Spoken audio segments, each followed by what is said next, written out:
வணக்கம். இது இலங்கையின் முதல் தர செய்தி வழங்குனர் நியூஸ் ஃபர்ஸ்டின் வீக்கெண்ட் பிரதான செய்தி.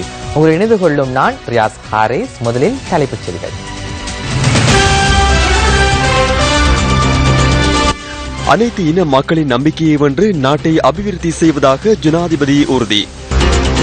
யாழ் அரியாலை நெடுங்குளம் பகுதியில் மீட்கப்பட்ட மனித எச்சங்கள் தொடர்பில் நீதிமன்றத்திற்கு போலீசார் அறிக்கை. நாட்டில் தொடரும் மழை காரணமாக 8 மாவட்டங்களுக்கு மண் சரிவு அபாய எச்சரிக்கை. நாட்டில் மீண்டும் யுத்தம் ஏற்படாமல் இருக்க அனைவரும் ஒன்றிணைந்து செயற்படுவது அவசியமாகும் என ஜனாதிபதி மைத்ரிபால சிறிசேன தெரிவித்துள்ளார். புதிய அரசாங்கம் அபிவிருத்தி திட்டங்களை ஜனவரி மாதத்திலிருந்து வலுவுடன் முன்னெடுப்பதாகவும் ஜனாதிபதி குறிப்பிட்டுள்ளார். பொலனறுவை பகுதியில் இன்று இடம்பெற்ற நிகழ்வு ஒன்றில் கலந்து கொண்டு உரையாற்றும் போதே ஜனாதிபதி இதனை தெரிவித்துள்ளார். பொலனறுவ மாவட்டத்தை கட்டியெழுப்பும் அபிவிருத்தி திட்டத்தின் கீழ் கதிர்வெல முஸ்லிம் மத்திய மகா வித்தியாலயத்தில் புதிய 2 மாடி கட்டடத்திற்கான அடிக்கல் நாட்டும் நிகழ்வு ஜனாதிபதி தலைமையில் இன்று இடம்பெற்றது. அனைத்தின மக்களின் நம்பிக்கையை வென்று நாட்டை அபிவிருத்தி பாதையில் கொண்டு செல்வதாக இதன்போது ஜனாதிபதி தெரிவித்துள்ளார். யுத்தம் ஏன் உருவானது? மீண்டும் யுத்தம் இடம்பெறாமல் இருக்க நாட்டை எவ்வாறு நெறிப்படுத்துவது? யுத்தம் உருவெடுத்தமைக்கான காரணிகளை அடிப்படையாக கொண்டு அவை மீண்டும் உருவாகாமல் இருக்கும் வகையில் செயற்படுவது மிகவும் அவசியமாகும். ஆகவே சிங்களம், தமிழ் மற்றும் முஸ்லிம் என பிளவுபடாமல் அனைவரும் ஒன்றிணைந்து நாட்டை முன்னோக்கி கொண்டு செல்ல வேண்டும்.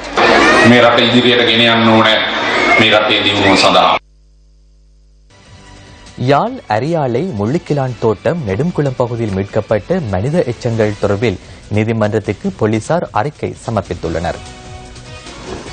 நேற்று முன்தினம் அரியாலை கிளாந்தோட்டம் நெடுங்குளம் பகுதியில் மனித எச்சங்கள் கண்டெடுக்கப்பட்டன. குறித்த மனித எச்சங்கள் காணப்பட்ட இடம் முன்னர் மயானமாக காணப்பட்டமைக்கான தகவல்கள் உறுதிப்படுத்தப்பட்டுள்ளதாக போலீஸ் ஊடகப் பிரிவு தெரிவித்தது. நீதவானின் உத்தரவிற்கமைய மேலதிக நடவடிக்கைகளை முன்னெடுக்க உள்ளதாகவும் போலீஸ் ஊடகப் பிரிவு தெரிவித்தது. அரியாலை முள்ளியை அண்டிய செம்மணி பகுதியில் 1998ஆம் ஆண்டு பாரிய மனித புதைக்குழி ஒன்று தோண்டப்பட்டமை குறிப்பிடத்தக்கது. தமிழீழ விடுதலை புலிகள் இயக்க அரசியல் பிரிவின் மகளிர் அணி தலைவியாக செயற்பட்ட தமிழினி என்ற சுப்பிரமணியம் சிவகாமி இன்று காலமானார். தமிழினின் உடல் இன்று முற்பகல் அவரின் கணவரால் பொறுப்பேற்கப்பட்டு பரந்தனுக்கு எடுத்துச் செல்லப்படுவதாக தெரிவிக்கப்படுகிறது. மகரகம தேசிய புற்றுநோய் வைத்தியசாலையில் சிகிச்சை பெற்று வந்த நிலையில் அவர் இன்று அதிகாலை காலமானார். இறுதிக்கட்ட யுத்தம் இடம்பெற்ற போது பாதுகாப்பு தரப்பினரால் கைது செய்யப்பட்ட தமிழினி பூந்தோட்டம் நிலையத்தில் புனர்வாழ்வு பெற்ற பின்னர் 2013ஆம் ஆண்டில் விடுதலை செய்யப்பட்டிருந்தார். கிளிநொச்சி பரந்தனைச் சேர்ந்த தமிழினி கடும் நோய்வாய்ப்பட்ட நிலையில் கடந்த 14ஆம் தேதி மகரகம தேசிய புற்றுநோய் வைத்தியசாலையில் அனுமதிக்கப்பட்டார். புற்றுநோயால் பிடிக்கப்பட்டிருந்த தமிழினி தனது 43வது வயதில் காலமானார். மழையுடன் கூடிய வானிலையால் 8 மாவட்டங்களுக்கு விடுக்கப்பட்ட மண் சரிவு அபாய எச்சரிக்கை தொடர்ந்தும் அமலில் உள்ளது. நாட்டின் பல பகுதிகளில் தொடர்ந்தும் மழை பெய்யக்கூடிய சாத்தியக்கூறுகள் தென்படுவதாக வளிமண்டலவியல் திணைக்களம் எதிர்ப்பு கூறியுள்ளது. இலங்கையின் வடக்கு கிழக்கு பிராந்தியங்கள் பலவற்றில் இன்றும் நாளையும் மழை காணப்படும். அத்துடன் இலங்கையில் உள்ள அநேகமான பிரதேசங்களில் பிற்பகல் 2 மணிக்கு பின்னர் இடியுடன் கூடிய மழை காணப்படும். சில பிரதேசங்களில் 100 மில்லிமீட்டர் மழை வீழ்ச்சிக்கும் அதிகமான மழை காணப்படும் என்றும் எதிர்பார்க்கப்படுகின்றது. பதுளை, நுவரெலியா, கண்டி, கேகாலை, ரத்னபுரி, களுத்துறை, மாத்தறை மற்றும் ஹம்பாந்தோட்டை ஆகிய மாவட்டங்களுக்கு மண் சரிவு அபாய எச்சரிக்கை விடுக்கப்பட்டுள்ளதாக தேசிய கட்டட ஆய்வு நிலையம் தெரிவித்துள்ளது. மழை காரணமாக முனராகல, வெள்ளவாய, அலிபுத்த ஆரகங்கை பெருக்கெடுத்தமையினால் 4 வீடுகளுக்கு சேதம் ஏற்பட்டுள்ளது. உமாஓயா திட்டத்துக்காக நிர்மாணிக்கப்பட்ட பாவிக்கட்டு காரணமாக கங்கை தொடர்ச்சியாக பெருக்கெடுப்பதாக பிரதேச மக்கள் குற்றம் சாட்டுகின்றனர். இதேவேளை கடும் மழை காரணமாக நோவோட் ரோக்வுட் தோட்டத்தில் நேற்றிரவு மண் சரிவு ஏற்பட்டது. ஹட்டன் சமணகம பகுதியிலும் நேற்றிரவு மண் சரிவு ஏற்பட்டது. இதேவேளை பசறை நமனுக்குள்ள பிரதான வீதியின் 16ஆம் கட்டை பகுதியில் இன்று காலை 6 மணி அளவில் மண்மேடு சரிந்து விழுந்துள்ளது. இதன் காரணமாக குறித்த வீதியுடான வாகன போக்குவரத்து சுமார் 4 மணித்தியாலங்கள் தடைப்பட்டதுடன் தற்போது போக்குவரத்து வழமைக்கு திரும்பியுள்ளது. இதேவேளை காசல்டி நீர்த்தேக்கத்தின் நீர்மட்டம் அதிகரித்துள்ளது.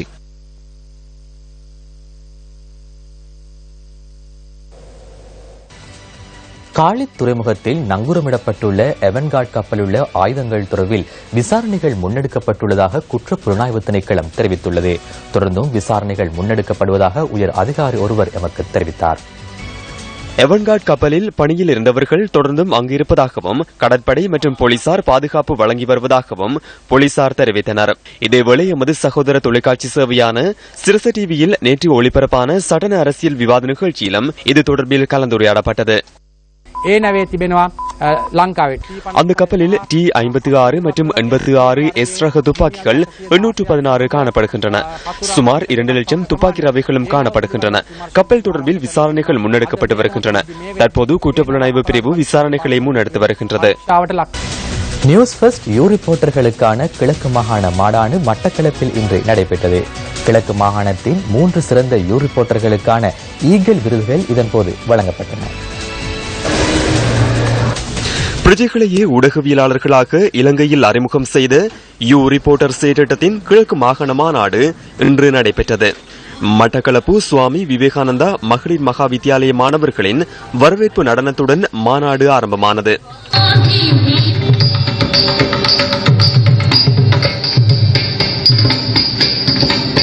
மட்டக்களப்பு நகரசபை மண்டபத்தில் நடைபெற்ற இந்த மாநாட்டில் கேபிட்டல் மகாராஜா நிறுவனத்தின் நிறைவேற்று அதிகாரிகள் பலரும் கலந்து கொண்டனர். கிழக்கு மாகாணத்தின் 3 மாவட்டங்களையும் சேர்ந்து அதிகளவானோர் இந்த மாநாட்டில் ஆர்வத்துடன் கலந்து கொண்டனர். கதைகளை புனைந்து செய்திகளை அனுப்பக்கூடாது. அதுவும் ஒரு செய்தியாளருக்கு இருக்க வேண்டிய முக்கியமான பண்பு. நாங்கள் ஒரு விடயத்தை பார்த்தவுடன் நுனிப்புள் மேய்பவர்களாக இருந்து பார்த்ததை பார்த்தவாறே சொல்லிவிடுகின்றோம். சில நேரங்களில் அதை தாண்டி ஒரு படி போக வேண்டிய கட்டாயம் நம்மிடம் இருக்கின்றது. அதைத்தான் சொல்வார்கள், ரிப்போர்ட்டர்ஸுக்கு இருக்க வேண்டிய ஒரு முக்கியமான பண்பு இன்வெஸ்டிகேஷன் என்று சொல்வார்கள், புலனாய்வு. கடந்த ஒரு தசாப்தத்துக்கு மேலாக உங்களுடன், உங்களுக்காக, உங்களில் ஒருவராக இருந்து கொண்டு உங்களது குரலை உலகிற்கு எடுத்தியம்பிய ஒரு ஊடகம் என்ற அடிப்படையிலே இன்று பெருமையாக உங்கள் முன் நாங்கள் இங்கே இந்த நிகழ்வை நடத்தி கொண்டிருக்கின்றோம். நீங்கள் அனைவரும் மறந்திருப்பீர்கள், மகாராஜா நிறுவனம் என்பது, அதாவது அதனுடைய MBC MTV ஊடக வேலைவாய்ப்பு வெறுமனே செய்திகளை வழங்குகின்ற ஒரு நிறுவனமாக அல்லாது, கடந்த காலங்களில் நாங்கள் காலத்தின் தேவை அறிந்து பல்வேறு வகையான சமூக பணிகளை முன்னெடுத்திருந்தோம். நீங்களும் எங்களுடன் அதற்கு கைகோர்த்திருந்தீர்கள். கிழக்கு பல்கலைக்கழகத்தின் சுவாமி விபுலானந்தா அழகீட்கற்கைகள் நிர்வாக மாணவர்களின் நடனம் மாநாட்டு மேடையை அலங்கரித்தது. கிழக்கு மாகாணத்தின் 3 மாவட்டங்களிலும் திறமையாக செயற்பட்ட 3 யூ ரிப்போர்ட்டர்கள் விருது வழங்கி கௌரவிக்கப்பட்டனர். உங்களுடைய பிரதேசத்தை சார்ந்தவர்கள் உங்களுடைய கரகோஷத்தின் மத்தியில், உங்களுடைய பாராட்டத்துக்கு மத்தியில் உங்கள் மண்ணிலே விருது வழங்கி கௌரவிப்பதே எமது ஒரே நோக்கம். மூவரடங்கிய நடுவர் குழாமினால் விருதுக்கு தகுதியானவர்கள் தெரிவு செய்யப்பட்டனர். மட்டக்களப்பு மாவட்டத்தின் சிறந்த யூ ரிப்போர்ட்டராக நடேஸ்வரன் புருஷோத்தமன் தெரிவானார். எங்கு அநீதியை கண்டாலும் உன் மனம் தாங்க முடியாமல் துணித்தெழுகின்றதா? அவ்வாறாய நீயும் என் நண்பன் தான் என்பதற்கு நாங்கள் ஊடக பணியோடு இணைந்து அநீதிக்கு எதிராகவும் மக்கள் சமூக பணிக்காகவும் என்னை அர்ப்பணிப்பதற்காய் ஊக்குவித்த நியூஸ் ஃபர்ஸ்ட் குழாத்தினருக்கு தலைவணங்குகின்றேன். அம்பாறை மாவட்டத்தின் சிறந்த யூ ரிப்போர்ட்டராக MMG ரஷாட் தெரிவானார். இது என்னுடைய ஒரு நீண்ட நாள் கனவு. நீங்களும் இந்த குடும்பத்திலே சேர்ந்து யூ ரிப்போர்ட்டர்களாக, சிறந்த செய்தி சேகரிப்பாளர்களாக, உங்களது சமூகத்துக்கு உதவக்கூடியவர்களாக வர வேண்டும் என்று வேண்டி எனது இந்த சந்தர்ப்பத்துக்கு மீண்டும் நன்றி கூறி விடைபெற்றுக் கொள்கின்றேன். நன்றி. திருகோணமலை மாவட்டத்தின் சிறந்த யூ ரிப்போர்ட்டராக ரோஷான் குமார தெரிவு செய்யப்பட்டார்.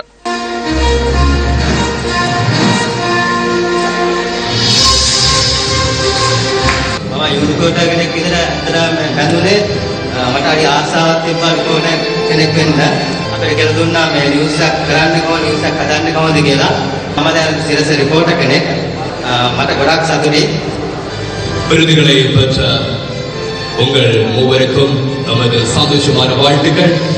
உங்களது பயணம் வெற்றிகரமாக தொடரட்டும். சிறந்த யூ ரிப்போர்ட்டர் விருதுக்காக பரிந்துரைக்கப்பட்டவர்களும் இதன்போது கௌரவிக்கப்பட்டனர். மலேக மக்களின் உழைப்பை நாட்டின் பொருளாதாரம் உறிஞ்சிக் கொள்ளும் போது உயிரை இயற்கை அனர்த்தங்கள் ஆக்கிரமித்துக் கொள்கின்றன. இவ்வாறு பல முனைகளில் சோதனைக்குள்ளாகும் மலையக மக்களின் நிலை தொடர்பில் எவரும் கவனத்திற்கொள்ளாமை கவலைக்குரிய விடயமாகும். அக்கரைப்பத்தனை கல்மாதுர தோட்டமே இது. கடந்த 11ஆம் தேதி ஏற்பட்ட வெள்ளப்பெருக்கினால் இந்த பகுதியிலிருந்து 7 குடும்பங்களைச் சேர்ந்த 32 பேர் அங்கிருந்து பாதுகாப்பான இடம் தேடி வெளியேறினர். தற்போது இவர்கள் தற்காலிக முகாம்களில் தங்கியுள்ளனர். சுமார் ஒரு வார காலத்திற்கு மேலதிகமாக கிளென்லைன் தமிழ் வித்தியாலயத்தில் தங்கியுள்ள இவர்களுக்கான உதவிகளை தோட்ட நிர்வாகம் மற்றும் அரசு சார்பற்ற நிறுவனங்கள் வழங்கி வருகின்றன.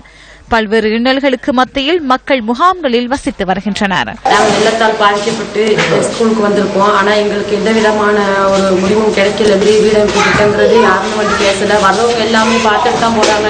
நாங்கள் அதை செய்யறோம் இதை செய்யறோம். இன்ன வரைக்கும் எந்த ஒரு முடிவும் எங்களுக்கு கிடைக்கல. பாடசாலை மாணவர்கள் எங்களை போல நிறைய பேர் இருக்காங்க. இங்கே அவங்களுக்கு யூனிஃபார்ம் பாட புத்தகங்கள்லாம் இல்லாமல் இருக்குது. எல்லாம் தண்ணியில் பிரித்து எங்களுக்கு பாட புத்தகங்கள் உடைகள்லாம் இல்லாமல் இருக்கு.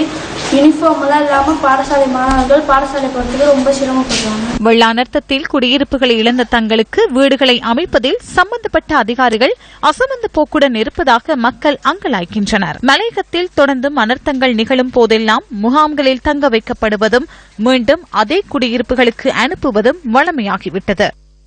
நாங்கள் வீடு வாசல் இல்லாமல் இங்கே வந்து முகாமில் இருந்துகிட்டு இருக்கோம் சார். வீடு வசதி தான் குறைவுங்க. எல்லாம் வந்து பார்த்துட்டு போகிறாங்க சார். எந்த மாதிரி இருந்தால் செஞ்சு தராங்க. இன்ன வரைக்கும் வந்து எந்த மாதிரி பதில் சொல்லலை. லைத்துகளில் வீடு எல்லாம் மூடி கிடைக்கும் சார். அதுதான் எடுத்து விட்ட பாருங்க. எந்த மாதிரி பதிலும் கிடைக்கும் சார். தமது பிரச்சினைக்கு நிரந்தர தீர்வு எப்போது கிடைக்கும் என்ற ஏக்கத்துடன் வாழ்ந்து வரும் இந்த மக்களுக்கு விடிவு காலத்தை எப்போது இந்த அதிகாரிகளும் மலையக அரசியல்வாதிகளும் வழங்கப் போகின்றனர். பெற்றோர்களின் அரவணைப்பின்றி எதிர்கால லட்சியங்களை சுமந்தவாறு கனவுகளோடு வாழ்ந்து வரும் பெண் பிள்ளைகள் எமது சமூகத்தில் உள்ளார்கள் என்பதனை மறந்துவிட முடியாது. கிளிநொச்சி கருணா நிலையம் எதிர்காலம் தொடர்பான எதிர்பார்ப்புகளுடன் வாழ்ந்து வரும் பெண் பிள்ளைகளின் நிகழ்கால பாதுகாப்பு அரண். பல்வேறு காரணங்களினால் தமது பெற்றோர் மற்றும் உறவினரை தொலைத்து நெருக்கதியாகியுள்ள பெண் பிள்ளைகளை அரவணைத்து அடைக்கலம் வழங்கும் பணியையே கருணா நிலையம் முன்னெடுத்து வருகின்றது. இந்த பெண் பிள்ளைகளின் இலட்சிய வாழ்க்கையும் எதிர்காலம் தொடர்பான நம்பிக்கையும் எம்மையும் ஒரு கணம் திகைப்படையச் செய்தது.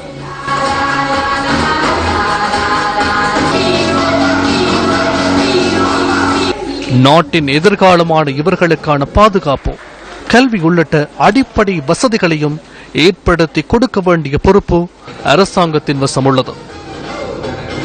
இன்றைய சிறுவர்கள் பல்வேறுபட்ட பிரச்சனைகளை வழியில் எதிர்நோக்கி கொண்டிருக்கிறார்கள். அதுல முக்கியமாக பாதுகாப்பு நாங்கள் கருத முடியும். இந்த இல்லம் பாதுகாப்பு சிறுவர்களுக்கு உறுதிப்படுத்தியிருக்கு. அது மட்டும் இல்லாம கல்வி மற்றும் பல்வேறு கலைகளையும் துறைகளையும் அவர்கள் முன்னேறக்கு உதவி செய்திருக்கு. என்ன போல வெளியில எவ்வளவு பிள்ளைகள் ஆசையில வச்சுக்கொண்டும் வரையலாம இருப்பினும் அப்படியான பிள்ளைகளுக்கு நான் வளர்ந்தாவது நான் கஷ்டப்படுற மாதிரி எந்த பிள்ளைகளும் கஷ்டப்படாம எனக்கு நல்ல இடம் கிடைச்ச மாதிரி அந்த பிள்ளைகளுக்கு நல்ல இடம் கிடைக்கிறதுக்கு நான் உதவி செய்வேன்.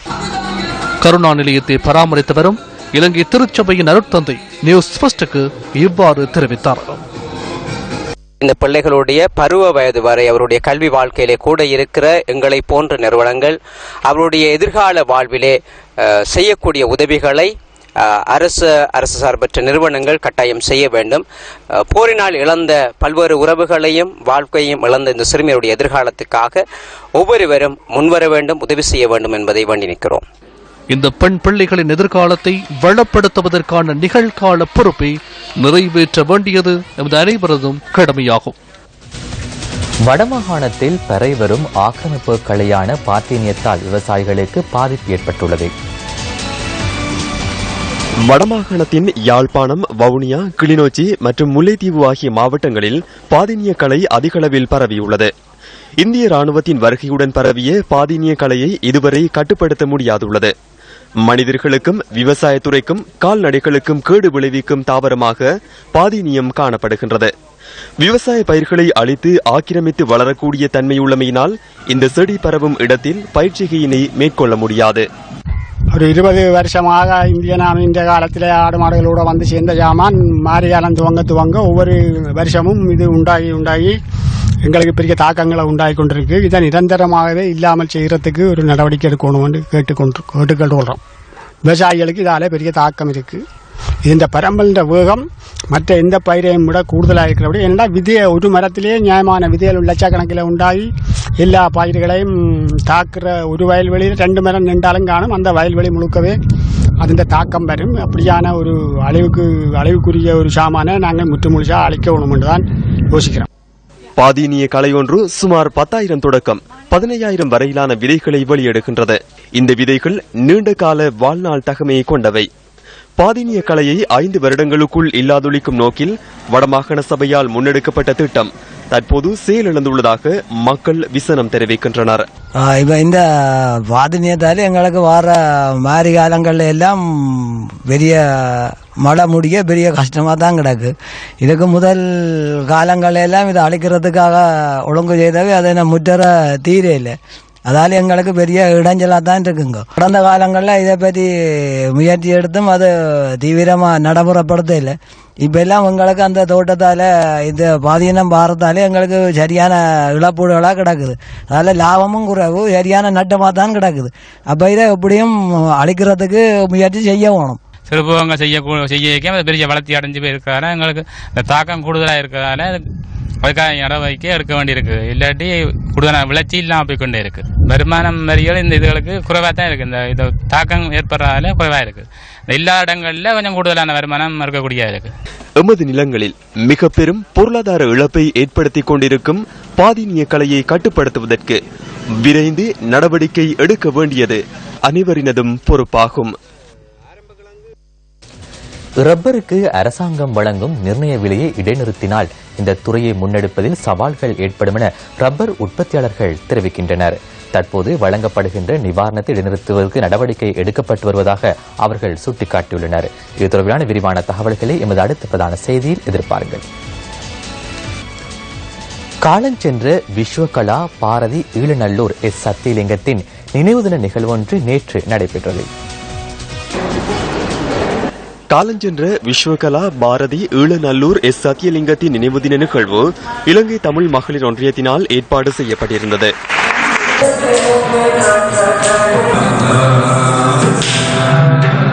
இந்த நிகழ்வு கொழும்பு 7 அமைந்துள்ள கலாலய மண்டபத்தில் நேற்று மாலை நடைபெற்றது.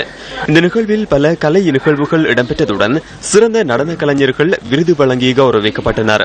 இந்த நிகழ்வில் டாக்டர் அருந்ததி ஸ்ரீரங்கநாதன் உள்ளிட்ட பலரும் கலந்து கொண்டிருந்தனர்.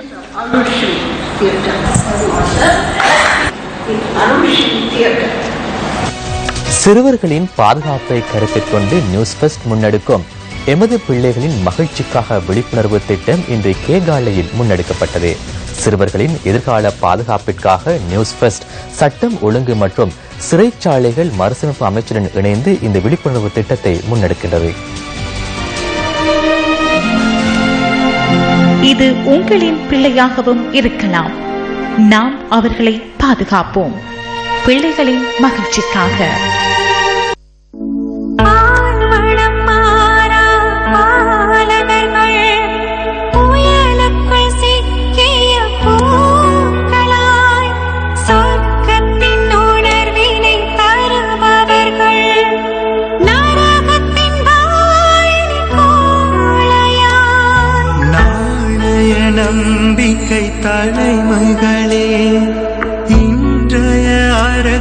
சிறுவர்களின் எதிர்கால பாதுகாப்பு தொடர்பில் மக்களை தெளிவூட்டும் இந்த திட்டம் இன்று கேகாலை நகரில் ஆரம்பமானதுடன் இதில் அதிகளவிலான மக்கள் கலந்து கொண்டிருந்தனர்.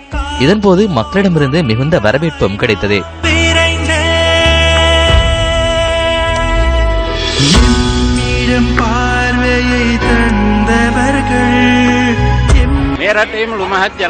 நாட்டில் உள்ள மக்களை தெளிவூட்டும் வகையில் சிரச ஊடக வலையமைப்பு முன்னெடுக்கும் இந்த திட்டம் மிகவும் முக்கியமான ஒரு சேவையாகும். பிள்ளைகள் என்பது சொத்தாகும். அவர்களை பாதுகாக்க வேண்டிய பாரிய பொறுப்பு எமக்குள்ளது. தவறிழைக்காமல் இருப்பதே முக்கியமானது. இதனை அனைத்து சமயங்களும் வலியுறுத்துகின்றன.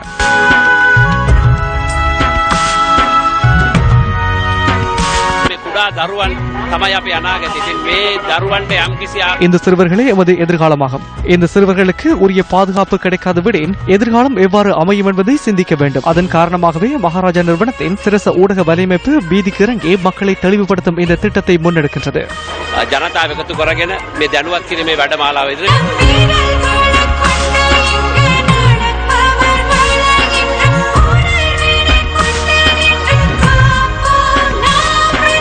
பல அரச மற்றும் பொது அமைப்புகளின் பிரதிநிதிகள் மற்றும் பொதுமக்களின் பங்களிப்புடன் கேகாலை சந்தையில் மக்கள் தெளிவூட்டப்பட்டனர்.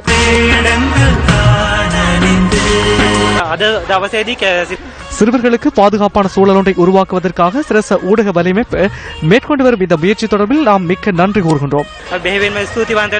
அதன் பின்னர் கேகாலில் பல கிராமங்களுக்கு சென்ற எமது குழுவினர் மக்களை தெளிவூட்டினர்.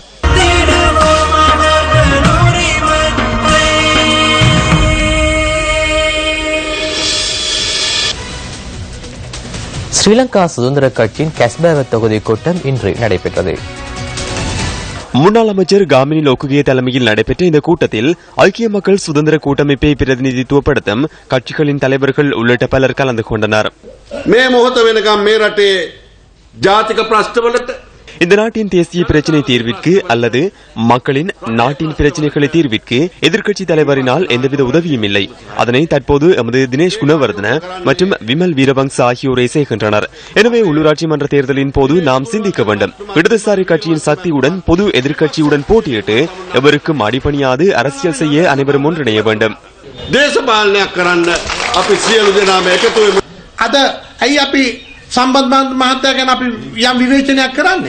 ஏனென்று நாம் சம்பந்தன் தொடர்பில் விமர்சனம் வெளியிடுகின்றோம். தேசிய பிரச்சினைகளின் போது அவர் பாராளுமன்றத்தில் குரல் கொடுப்பதில்லை. மத்திய வங்கியில் இருந்து 200 ஊழியர்களை நீக்கிய போது அவர் தமது கருத்தை முன்வைக்கவில்லை. மக்கள் விடுதலை முன்னணி ஐக்கிய தேசிய கட்சியின் தேவைக்கு ஏற்ப செயற்படுகின்றது. இதனை நாம் புரிந்து கொள்ள வேண்டும். ஜனவரி 8ஆம் தேதி பொது வேட்பாளரான மைத்ரிபால சிறிசேனவை வெற்றி பெற செய்வதற்கு உதவி புரிந்த ரணில் விக்ரமசிங்கவை பிரதமராக்கினர். அவரின் வெற்றிக்கு உதவி புரிந்த தமிழ் தேசிய கூட்டமைப்பிற்கு எதிர்க்கட்சி தலைவர் பதவி வழங்கப்பட்டது.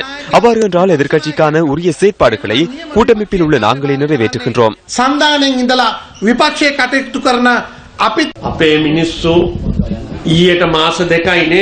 அரசாங்கம் பதவியேற்று நேற்றுடன் 2 மாதங்களாகின்றன. இந்த 2 மாதங்களில் எதிர்க்கட்சியில் உள்ள 95 பேரும் இருந்தால் ரணிலின் அரசாங்கம் கவிழும் என்பதை அச்சமின்றி எமக்கு கூற முடியும்.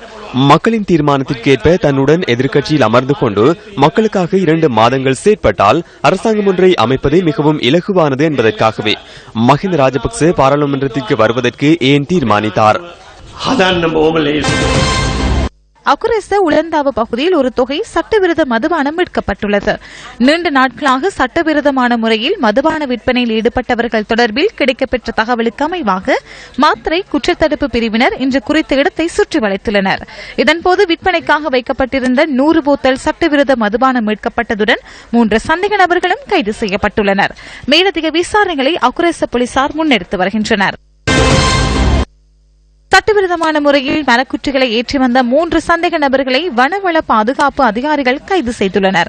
கிண்ணியா கண்டல் காட்டு பகுதியிலிருந்து சட்டவிரோதமான முறையில் 3 மாட்டு வண்டிகளில் மரக்குற்றிகளை ஏற்றி வந்த சந்தர்ப்பத்தில் சந்தேக நபர்கள் கைது செய்யப்பட்டுள்ளனர்.